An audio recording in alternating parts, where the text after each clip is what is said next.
চখা রাজাকারের পুত্র ফখরুল ইসলাম আলমগীর, এই লোকটাকে যখন অনেকে রাজাকার পুত্র বলতো, রাজাকার শাবক বলতো, তখন অনেকেই বলতেন তিনি একজন ভদ্র রাজনীতিবিদ, তিনি একজন সুশীল রাজনীতিবিদ, তিনি একজন সভ্য রাজনীতিবিদ, তিনি বিএনপির সাথে মানানসই না, কারণ বিএনপি একটা অসভ্যদের দল আর ফখরুল ইসলাম আলমগীর একজন সভ্য মানুষ।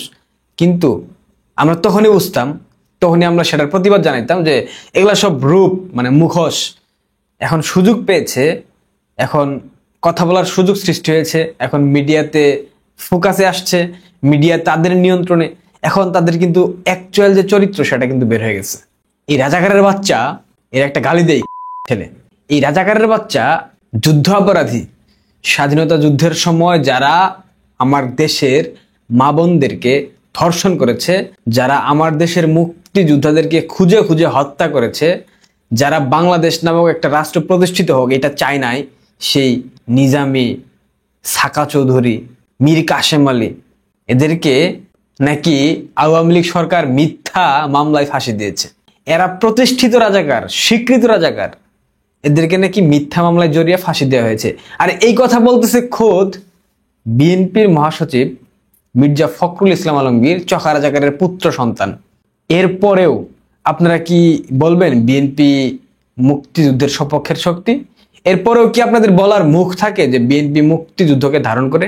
গত 14 মাসে আমি জাতির পিতাকে বাদ দিলাম, জাতির পিতা যেহেতু আওয়ামী লীগের পৈতৃক সম্পত্তি তারা বলে থাকে, সব বাদ দেন। 7 জন বীর শ্রেষ্ঠকে যেভাবে অসম্মান অপদস্থ করা হয়েছে, মুক্তিযুদ্ধের প্রত্যেকটা ইতিহাস, ঐতিহ্য, সংস্কৃতি সবকিছুকে যেভাবে পায়ের নিচে ফেলে অসম্মান করা হয়েছে, অপদস্থ করা হয়েছে, মুক্তিযুদ্ধের মাধ্যমে সৃষ্টি বাংলাদেশ, এই বাংলাদেশের মাটিতে দাঁড়িয়ে রাজনীতি করতেছে তারা, অথচ মুক্তিযুদ্ধের কোনো অসম্মানকে, এই বিষয়গুলো নিয়ে তারা কোনো বিবৃতি দলীয় পক্ষ থেকে দেয় নাই। এবং ফজলুর রহমান অ্যাডভোকেট, তিনি মুক্তিযুদ্ধের পক্ষে কথা বলায় তাকে তার পদ পদবি সব স্থগিত করে দিয়েছে 3 মাসের জন্য, যদিও সেটা 3 মাসের জন্য না, ওইটা আজীবনের জন্য, আসবে না। এত কিছুর পর আপনারা যারা আমাদেরকে কমেন্ট বক্সে গালি দেন, বিএনপির কর্মী সমর্থক নেতারা, আপনাদের ন্যূনতম লজ্জা আছে? লজ্জা থাকা উচিত বলেন তো?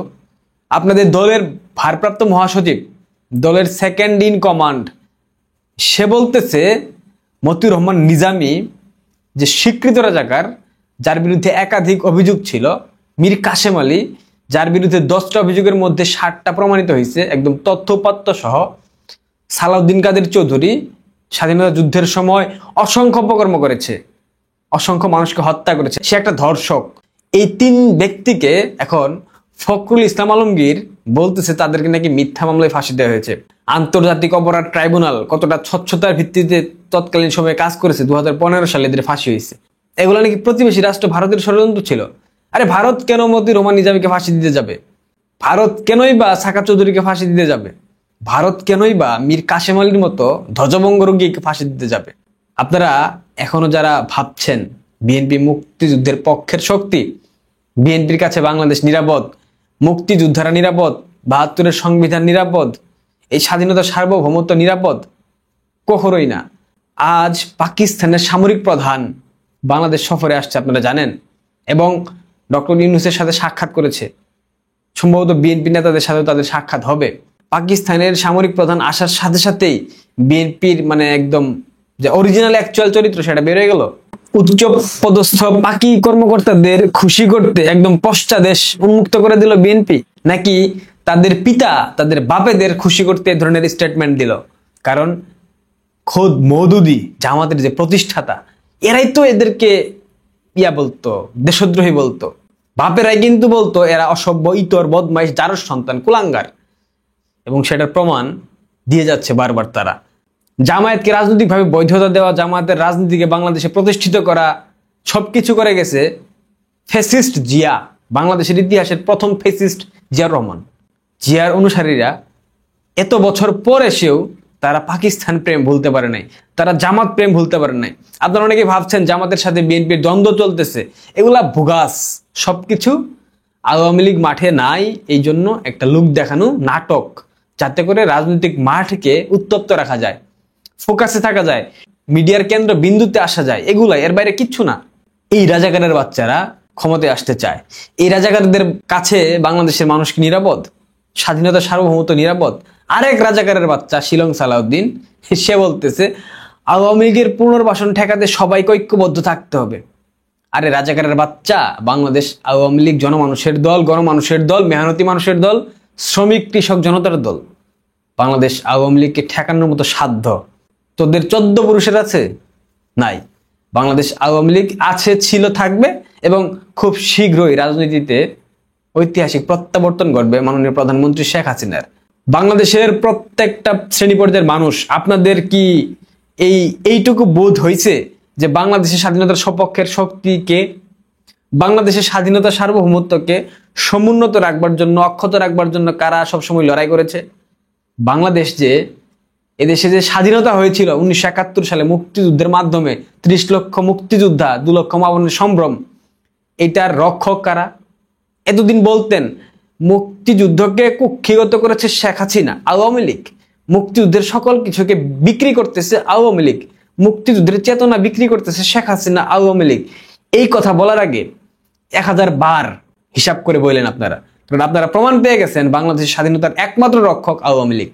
একজন সিনিয়র সাংবাদিক মাহবুব কামাল, তিনি বলেছেন বিএনপি নিজেদের মুক্তিযুদ্ধের পক্ষের শক্তি বলে দাবি করে, কিন্তু জুলাই সনদে স্বাক্ষরের মধ্য দিয়ে বিএনপি প্রমাণ করেছে তারা মুক্তিযুদ্ধের বিরোধী শক্তি।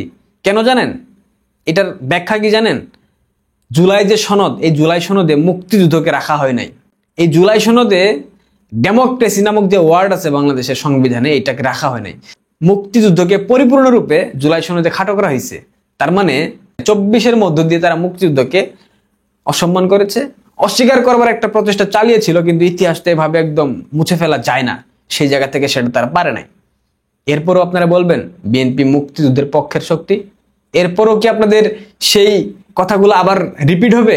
আওয়ামী লীগ স্বাধীনতাকে দখল করেছে, মুক্তিযুদ্ধের চেতনা বিক্রি করতেছে, ওইটা করতেছে, ব্লা ব্লা ব্লা, এগুলো আর বললেন না। আজকের পর থেকে এই ফখরুল্লাহ যখন মতিউর রহমান নিজামী, মীর কাসেম আলী এবং সাকা চৌধুরীর মতো লোকেদের প্রশংসা করতেছে, তাদেরকে যুদ্ধাপরাধী থেকে অবমুক্ত করার চেষ্টা করতেছে, তাদেরকে মুক্তিযোদ্ধা বানানোর চেষ্টা করতেছে, তখন আপনাদের বুঝে নিতে হবে এটা বিএনপির হাইকমান্ডের স্টেটমেন্ট। কারণ ফখরুল ইসলাম আলমগীর বিএনপির second in command, Tarique Rahman, Khaleda Zia, তারপর হয়তো ফখরুল। তার মানে ফখরুলের মুখ থেকে একটা কথা বের হওয়া, ওইটা বিএনপির মুখ থেকে কথা বের হওয়া।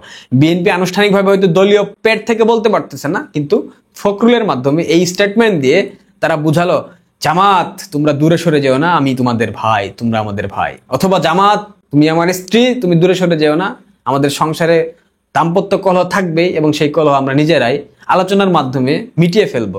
বাইরের মানুষকে কোনো প্রকার সুযোগ দেওয়া যাবে না। আজকের পর থেকে বিএনপিকে ঠিক একই শ্রেণীতে দেখা হবে যে শ্রেণীতে আমরা জামাতকে দেখি। আজকের পর অ্যাডভোকেট ফজলুর রহমান সাহেবের একটা স্টেটমেন্ট আমি শুনতে চাই, যে তার দলের মহাসচিব সে বলতেছে মতিউর রহমান নিজামী, মীর কাসেম আলী, সাকা চৌধুরীর মতো লোকেরা নাকি কোনো প্রকার অন্যায় করে না। 71-এ তারা ফেরেস্তা ছিল, তাদেরকে মিথ্যা মামলায় জড়িয়ে শেখ হাসিনার সরকার আন্তর্জাতিক অপরাধ ট্রাইব্যুনালের মধ্য দিয়ে ফাঁসির কাজটা ঝুলিয়েছে। কি চমৎকার দেখা গেল! Circus circus. ভালো থাকবেন, ধন্যবাদ।